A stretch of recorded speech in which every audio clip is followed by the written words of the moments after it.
오늘 함께 나눌 말씀의 제목은 하찮은 늙은이의 간증입니다. 오늘 같이 듣게 될 이 하찮은 늙은이는 그야말로 반면교사입니다. 반면교사를 국어사전에 찾아봤더니 본이 되지 않는 남의 말이나 행동이 도리어 자신의 인격을 수양하는데 도움을 주는 경우, 이걸 반면교사라 그런데요. 그러니까 잘 산 사람 이야기가 아닌 겁니다. 인생에서 실패했고 실패한 인생을 산 사람의 이야기, 인생을 다 살았는데 잘 못 살았어요. 아쉬움이 많고 후회가 많습니다. 돌아온 시간들을 돌아보니까 그야말로 회색으로 가득해요. 그 회색으로 가득한 인생을 살아온 어떤 늙은이가 사람들을 많이 모아놓고 그들 가운데 이야기하고 있습니다. 그의 이야기를 통해서 우리가 뭘 배울 거냐 하면, 저렇게 살면 안 되는구나, 저렇게 살면 지금 우리 앞에 선 저 하찮은 늙은이처럼 되는구나 하는 교훈을 얻으려고 합니다. 그의 삶을 따라갈 것이 아니라 그의 삶과 비슷한 부분이 내 삶에 발견된다면 삶을 바꾸려고 할 거고요. 그의 삶의 모습과 내 삶에 닮은 부분이 있다면 애써서 몸부림쳐서 그 자리를 떠나려고 할 겁니다. 11절과 14절을 가운데 거를 빼고 11절과 14절을 붙여서 읽어보면 왜 제목이 하찮은 늙은이의 간증인가 하는 것이 이렇게 좀 더 쉽게 와 닿아요. 11절과 14절 붙여서 한번 읽어보겠습니다. 시작. 두렵건대 마지막에 이르러 내 몸, 내 육체가 쇠약할 때에 내가 한탄하여 많은 무리들이 모인 중에서 큰 악에 빠지게 되었노라 하게 될까 염려하노라. 지금 염려하고 있습니다. 몸이 쇠약해지고 몸이 병들어서 마지막 때가 이르렀는데 많은 사람들 앞에서 이렇게 얘기하게 될까 봐 염려된다 하는 거예요. 자기 이야기인 겁니다. 잘못 산 인생을 향한 후회와 또 잘못한 것들에 대한 그 안타까움을 가득 묻혀서 여러분들과 제게 이야기해 주고 있는 겁니다. 우리가 이 하찮은 늙은이의 간증을 듣는 중에 첫 번째 등장하는 게 낯선 여자의 꿀과 기름이에요. 주목하여 볼 것은 낯설다 하는 단어입니다. 3절 한번 같이 읽지요. 시작. 대저 음녀의 입술은 꿀을 떨어뜨리며 그의 입은 기름보다 미끄러우나 그래요. 음녀라고 되어 있는데 이 음녀라는 단어는 똑같은 단어를 다르게 번역하면 뭐가 되냐 하면 이방인 여자가 됩니다. 음녀, 내가 알던 그 여자가 아니란 뜻이에요. 그래서 음녀, 낯선 여자입니다. 하나님께서 내게 짝으로 지어주신 그 여자가 아니란 얘기고, 하나님께서 내게 주셨던 그 은혜가 아니란 얘기고, 하나님께서 누누이 우리에게 말씀하셨던 그 길, 하나님께서 우리에게 말씀하시는 것을 우리가 주의 도라고 부르잖아요. 하나님께서 말씀하시는 삶의 방법, 삶의 길이 있었는데 익숙하게 알던 그 길이 아니라 다른 길 말하는 겁니다. 이 다른 길, 낯설다 하는 말에 한편으로 생각해 보면 그동안 맛보지 못하던 거라는 뜻이 되잖아요. 그동안 누리지 못하던 스릴, 우리에게 있는 호기심을 만족하게 할 수 있는 어떤 것이 되는 겁니다. 그동안 먹어보던 밍밍한 집의 음식과는 달라서 자극적인 맛이 있고, 그동안 누리던 삶의 방법하고는 달라서 특별한 재미가 있는 것처럼 여겨집니다. 심지어 이 늙은이가 이 낯선 여자의 입술에 있는 것에 대하여 뭐라고 말하냐면 그것은 마치 꿀과 같습니다. 그래요. 그것은 마치 기름과 같습니다. 그동안 마시던 물에는 그 꿀같이 단맛이 그 치명적이고 그 잊어버릴 수 없는 충격적인 맛이 없었거든요. 그동안 먹던 음식은 목에 걸리고 입에 거칠고 먹은 뒤에도 그렇게 만족함이 없었는데 평소 못 먹어보던 그 꿀과 기름은 얼마나 미끄럽게 잘 넘어가는지, 얼마나 입에 달고 얼마나 우리 삶 가운데 특별한 재미와 특별한 은혜를 베풀어 주는지, 야, 그동안 이 낯선 여자의 꿀과 기름 없이 내가 어찌 살았을까 싶을 만큼. 근데 문제는 이 낯선 여자의 꿀, 낯선 여자의 기름에는 앞에서 쉽게 보여주지 않던 비밀이 숨어 있다는 게 문제입니다. 4절 말씀 같이 읽죠? 시작. 나중에 쑥같이 쓰고 두 날 가진 칼같이 날카로우며. 앞에는 꿀맛이 나는데 뒷내에는 쓴맛이 나요. 앞에는 그렇게 미끄럽게 부드럽게 쑥하니 넘어가는데 그 뒤에는 두 날 가진 칼 같은 것이 그 수 앞에 그 뒤에 숨겨져 있었던 겁니다. 엄마의 밥보다 훨씬 맛있는 밥인 줄 알았는데 MSG가 엄청 들어있었던 거죠. 조미료가 너무 많아서 몸을 해치는 줄도 모르고 먹었던 겁니다. 이야기는 이어지는데 5절로 넘어가면 같이요. 시작. 그 발은 사지로 내려가며 그의 걸음은 스올로 나아가나니.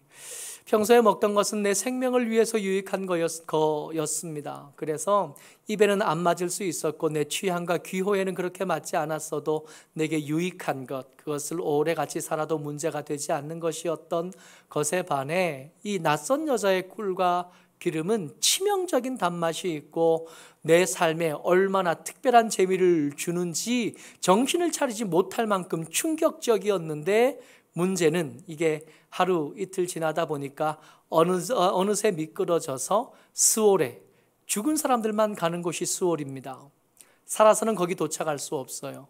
죽은 사람들만 가는 그곳에 이미 도착해 있는 자신을 발견하게 되는 겁니다.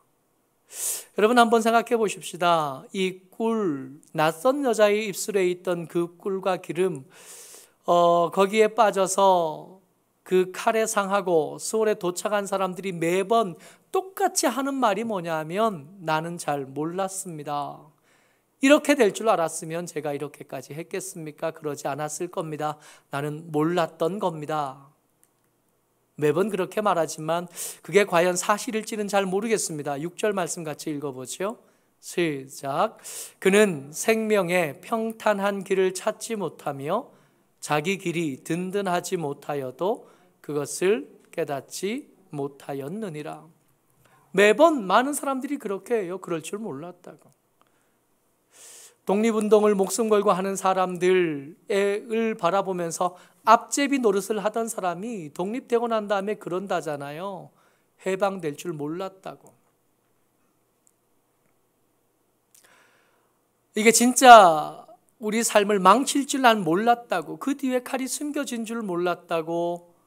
그 삶의 그 달콤한 것의 끝에 수월이 다 있을 줄 난 몰랐다고 말합니다. 근데 여러분, 정말 몰랐을까요? 우리가 한 해 두 해 삽니까? 우리가 우리 아버지들의 이야기를 듣고 우리 할아버지들의 이야기를 듣잖아요. 우리 성경 지금 잠언을 읽고 있지만 성경 속에 등장하는 수많은 위대한 믿음의 사람들의 이야기를 들어왔잖아요. 그들의 인생이 매번 성공했던 게 아니었던 걸 우리가 알죠. 그들이 실수하는 순간을 성경은 아주 분명하게 기록해 둔 것을 우린 익히 잘 압니다. 심지어 베드로도 이 하나님의 교회의 첫 번째 돌을 놓았던 베드로조차도 그 실패하는 순간의 이야기를 성경은 하나도 숨겨두지 않고 그대로 다 기록해 주시잖아요. 그 이야기를 수없이 읽으면서도 우리 얘기하는 거예요. 우리가 이렇게 살면 하나님께서 우리를 이렇게 버리실 줄 몰랐다. 사건만 어려워지면, 상황만 어려워지면 매번 우리는 이 단어를 떠올립니다. 몰랐습니다. 알만한 정보들이 수없이 많았음에도 불구하고 애써 듣지 않으려고 했던 거 아닌가요? 애써 그 듣기 싫은 소리, 마음에 거치는 그 말들을 귀를 억지로 막아가면서 듣기 싫습니다 해왔던 거 아닌가요? 듣기 싫었고 보기 싫었고 그게 거절하다가 쫄떡 미끄러져서 수월에 닿은 다음에야 거짓말하듯이 하는 겁니다. 몰랐습니다. 여러분, 우리가 이 하찮은 사람들의 이야기를 매번 듣는 중에 교훈을 얻기 위해서 반드시 염두에 두어야 할 것들이 있습니다. 이 하찮은 사람들의 이야기를 들으면서 저 사람은 하찮았으니까, 대단할 게 없었고 보잘것 없는 사람이었으니까 지금 저렇게 된 거야 라고 생각하는 거예요. 여러분, 과연 그럴까요? 지금 인생을 몽땅 실패했습니다. 잘 못 산 사람의 이야기를 우리가 듣고 있는데, 그 잘 못 산 늙은이가 사람들 앞에서 내가 큰 죄악에 빠져 살았습니다 라고 말하고 있을 때 그 말을 듣는 여러분들과 제가 속으로 이렇게 생각한다고요. 저 사람이었으니까 그렇지. 저 사람처럼 부족하고 저 사람처럼 모자라고 저 사람처럼 미련하니까 저렇게 된 거지. 나는 그렇지 않을 거고, 나는 그 수월에 빠지지 않을 거고, 나는 그 두 날 가진 칼날에 상하지 않을 거다라고 생각한다는 거예요. 과연 그런가요? 지금 앞에서 이야기하고 있는 이 하찮은 사람이 정말로 하찮은 사람이었는가? 지금은 하찮은 게 틀림없지만 옛날에도 과연 그랬을까?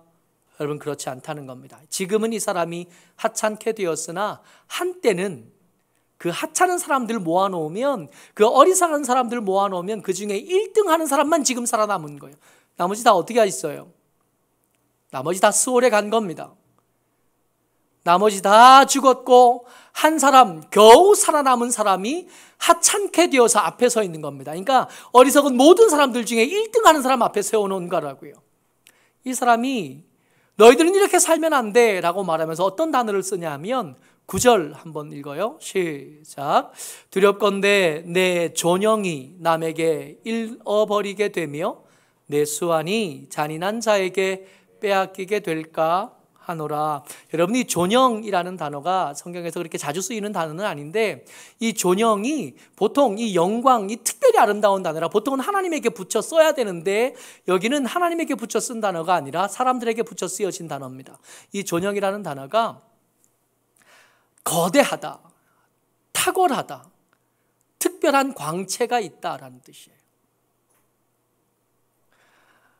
낯선 여자의 꿀과 기름에 속아 거기다가 인생을 쏟고 시간을 보내다 보니까 잃어버렸어요. 뭘 잃어버렸다고요? 한때 가지고 있던 존영을 잃어버린 겁니다. 한때 가지고 있던 탁월함을 잃어버렸고, 한때 가지고 있던 거대한 것과 아름다운 것과 큰 것을 잊어버렸다 말하는 거예요. 여러분, 원래부터 보잘것 없던 사람들이 존영을 알 수 있나요? 얼마 전에 집사님들하고 앉아서 로또 복권 이야기를 했어요. 근데 로또 복권 이야기하면서 어떤 이야기가 나오냐면, 로또 복권에 당첨된 사람들이 거의 다 잘 되지 못하고 인생이 피폐하게 마무리된다 하는 이야기를 우리가 한두 번 나누는 게 아니잖아요. 왜 그런지 아세요? 한 번도 돈이 많아 본 적이 없었던 거예요. 한 번도 그 큰 돈을 가져본 적이 없기 때문에 갑자기 다가온 그 큰 돈을 어떻게 써야 되는지, 어떻게 가지고 있어야 되는지, 어떻게 처분해야 되는지 이 사람 모르는 거예요.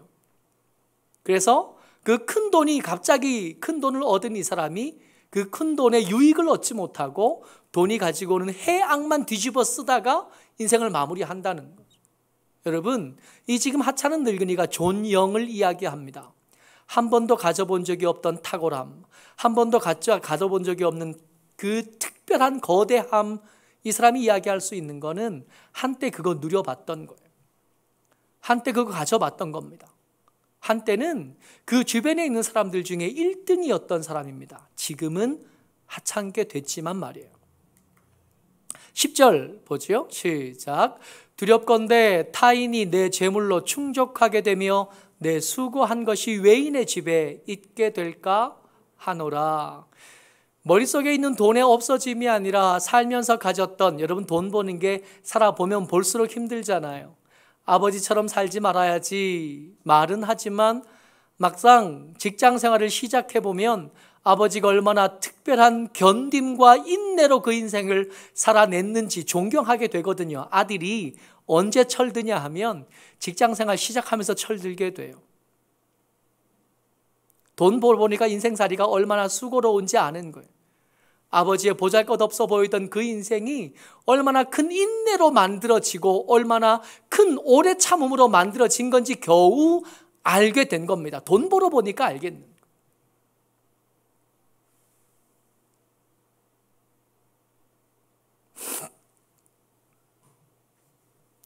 돈을 가져본 겁니다. 돈을 가져봤는데 지금은 없어요.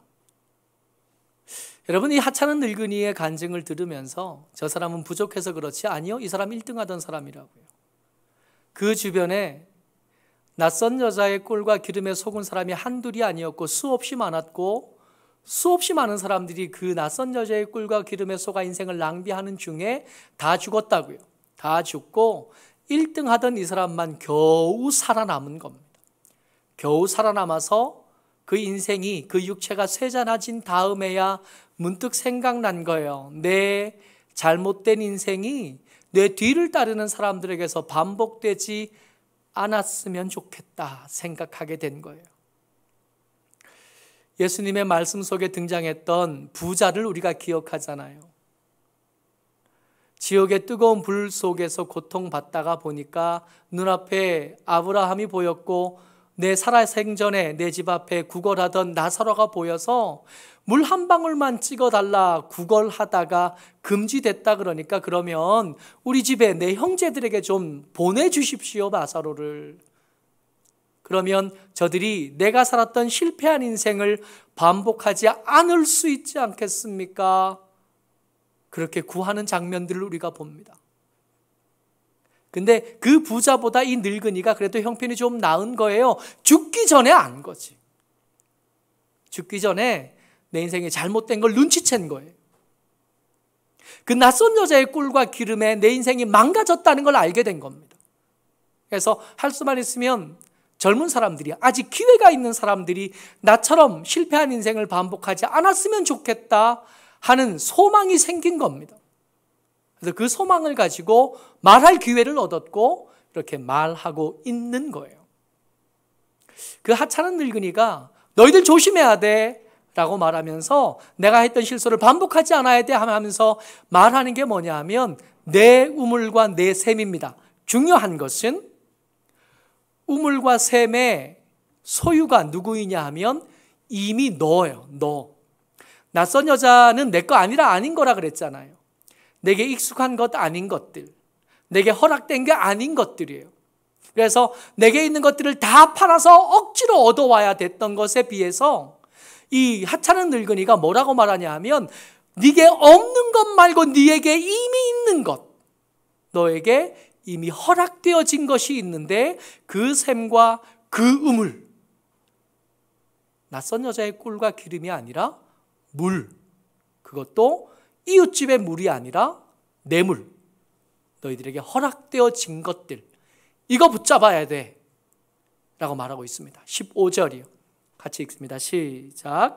너는 내 우물에서 물을 마시며 내 샘에서 흐르는 물을 마시라.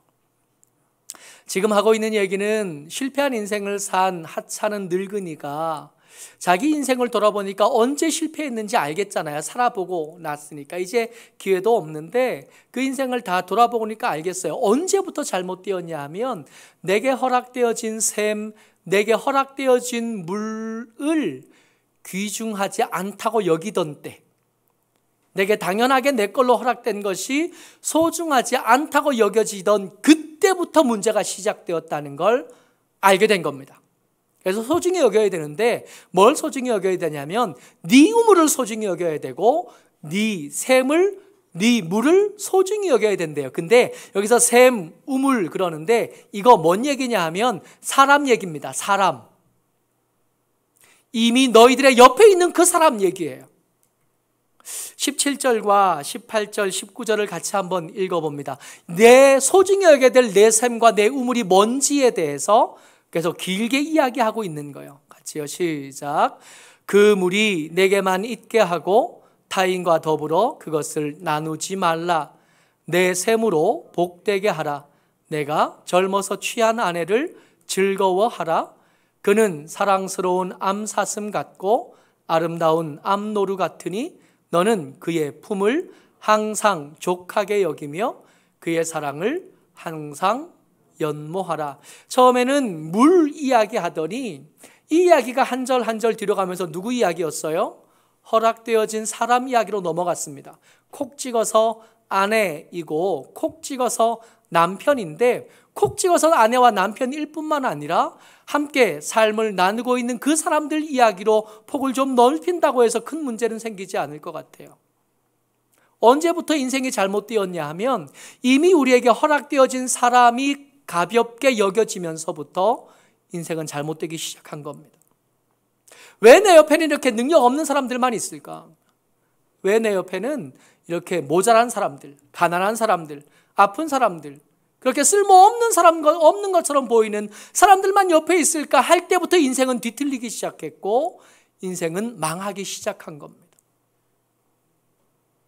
이 망가진 인생을 원래 자리로 다시 돌이키려고 하면 제일 먼저 해야 될 일은 뭐냐 하면 함께 삶을 나누고 있는 사람을 사랑하기 시작하는 거예요. 말씀을 좀 자세히 보면 내 셈으로 복되게 하라요.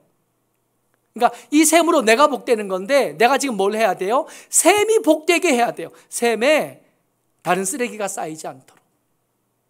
여러분, 셈이라는 게 계속 깨끗한 물을 이렇게 뿜어내게 하려면 가끔씩 그 셈을 물을 다 푼 다음에 청소를 해야 셈이 깨끗하게 유지가 되는 거잖아요.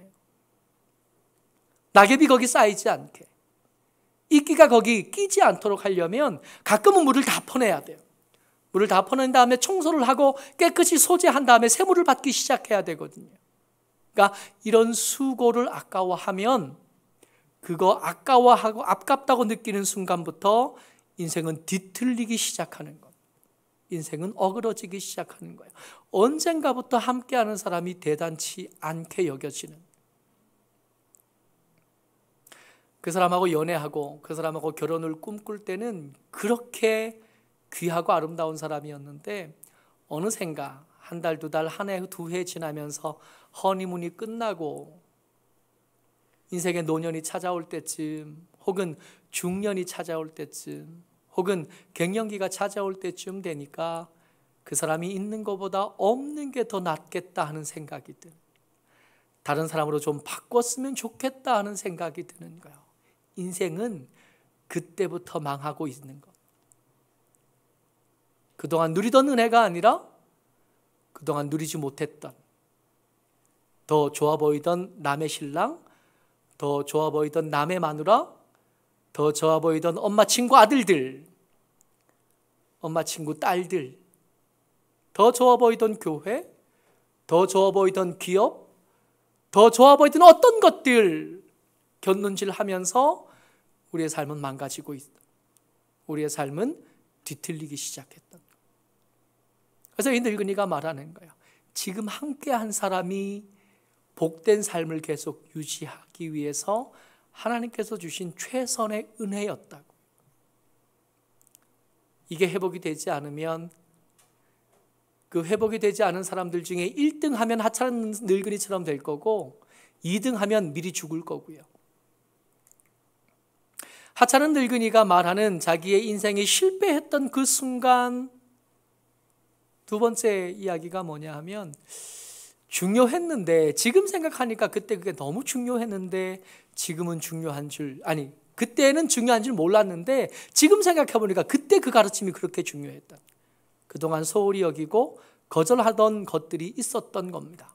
12절 같이 읽어보죠. 시작.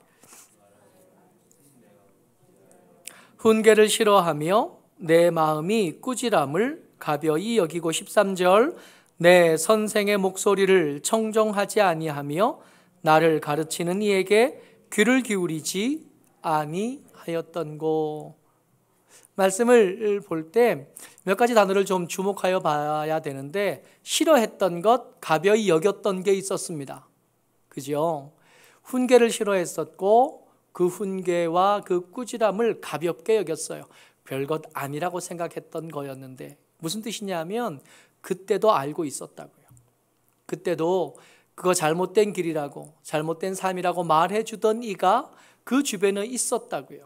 그러니까 몰랐다라고 하던 핑계는 사실은 모르고 싶어 했던 그 속의 욕구였고 알기를 원하지 않았던 거절이었던 겁니다. 여러분, 우리가 성경을 더 알아야 될까요? 계속 공부를 해야 될 생각도 있고 계속 성경을 읽고 공부하고 묵상해야 될 것들이 아직 많이 남은 것들에 대해서는 이견이 없습니다. 많이 배워야 될 거예요. 근데 우리가 하나님께서 허락하신 행복한 삶, 잘 사는 삶, 이 하찮은 늙은이가 되지 않기 위해서 더 특별한 비결, 더 특별한 가르침, 더 특별한 은혜가 더 필요할까요? 아니라고 말하고 있었던 거예요. 그 젊을 때 이미 알고 있었고 그 젊을 때 이미 말해주던 사람이 있었다고 이 하찮은 늙은이가 말하고 있는 겁니다. 다만 귀 기울이지 않았던 것뿐이고요. 따라 살기 싫었던 것뿐이고요.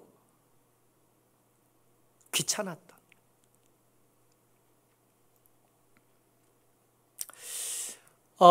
사진 한 장을 가지고 왔는데요. 이거 초롱 아귀예요. 우리가 아귀찜 먹을 때 쓰는 그 아귀랑 같은 종류긴 한데 같은 물고기는 아닙니다.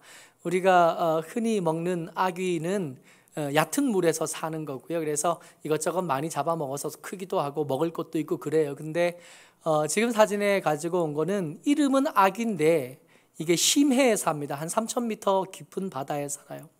이렇게 이 아귀가 좀 특별한 게 머리 위에 보면 왜 이렇게 하나가 달렸잖아요. 저게 첫 번째 가시래요. 저기 지느러미에 물고기들 지느러미 보면 이렇게 그 지느러미에 기둥이 되는 가시들이 이렇게 있잖아요.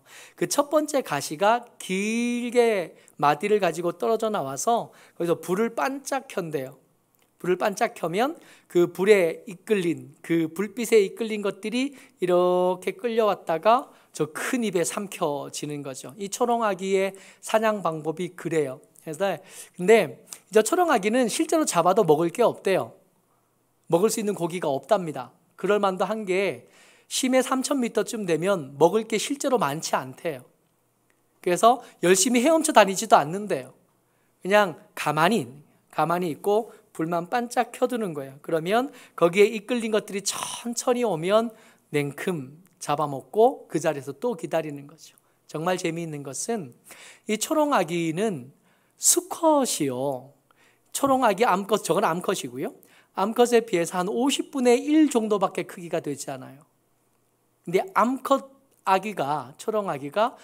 수컷 초롱아귀가 암컷을 만나면 이렇게 헤엄쳐 가서 그 옆에 이렇게 옆굴대기에 딱 붙어가지고는 거기에 이렇게 슥 스며들어서 거기에서 입도 없어지고 또 내장도 없어지고 생식기관만 남겨서 이렇게 붙어서 이렇게 동체가 된답니다. 그래서 암컷 아기가 새끼를 낳을 때쯤 되면 신호를 보낸대요. 정자를 내보내라고. 그러면 생식기관만 남아있던 수컷은 거기서 정자를 내보내서 알을 수정시키는 역할만 합니다. 누구처럼? 하찮은 늙은이처럼. 낯선 여자의 꿀과 기름에 속으면 그렇게 돼. 초롱아귀의 첫 번째 가시, 그게 낯선 여자의 꿀과 기름입니다.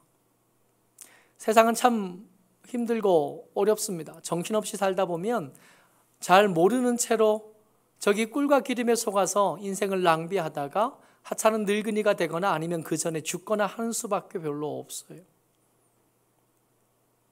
오늘을 버텨내야겠는데 오늘을 버텨내기 위해서 새로운 은혜를 구하는 건 미련한 거다 지금 말씀하고 계시는 겁니다. 뭐가 필요하냐면 이미 받은 은혜를 다시 살펴볼 필요가 있다는 거예요. 지금까지 견디게 하셨던 하나님의 은혜가 우리에게 분명히 있었던 겁니다. 다시 한번 말씀드려요. 우리가 그동안 먼저 간 분들보다 더 똑똑하고 더 믿음이 좋아서 더 거룩한 삶을 살았기 때문에 살아남았을까요? 우리를 버텨주셨던 하나님의 은혜가 우리에게 분명히 있었고 그 은혜에 기대서 여기까지 살아온 거거든요. 내일을 준비하자 말하는 게 아니라 오늘을 믿음으로 버텨내자 말씀드리고 있는데 오늘을 버텨낼 은혜가 어디 있냐고요.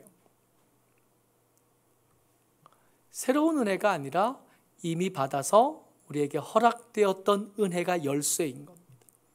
이미 알고 있던 가르침, 이미 같이 살고 있는 사람에게서 그 은혜를 얻어내고 회복하고 견뎌낼 힘을 그 속에서 찾아내라 말씀하고 계시는 거예요. 찬송가 429장 우리가 자주 부르는 찬양인데 이 가사를 한번 보려고 합니다. 세상 모든 풍파 너를 흔들어 약한 마음 낙심하게 될 때, 꼭 오늘 같은 때 말입니다. 세상의 모든 풍파, 어떤 풍파도 여기서 벗어나지 않을 겁니다. 그야말로 모든이라고 했으니까요. 이렇게 낙심하게 될 때 오늘을 버텨낼 힘을 어디서 찾습니까? 내려주실 아니라 앞으로 주실지 어떨지 모르는 그동안 맛보지 못하던 마치 꿀과 같은, 그동안 누리지 못했던 마치 기름과 같은 그 은혜가 아니라는 거예요. 이미 알고 있던 은혜, 이미 누리던 사람들에게서 받은 복을 세어보아라, 크신 복을 내가 알리라. 받은 복을 세어보아라, 주의 크신 복을 내가 알리라. 지금 우리에게 필요한 건 이제까지 모르던 새로운 은혜, 새로운 지경의 믿음이 아니라 오늘까지 나를 버티게 하셨던, 함께 여전히 함께 계셨던 그 가르침이고 함께 삶을 버텨왔던 그 사람들을 통해서 얻는 은혜. 이 은혜가 오늘을 살게 할 거고 이 은혜가 우리의 삶을 하찮은 늙은이가 되지 않도록 우리를 붙잡아 줄 거고 우리를 견디어 줄 줄을 믿습니다. 이 은혜 가운데 풍성한 오늘이 되시기를 주의 이름으로 축복합니다. 아멘.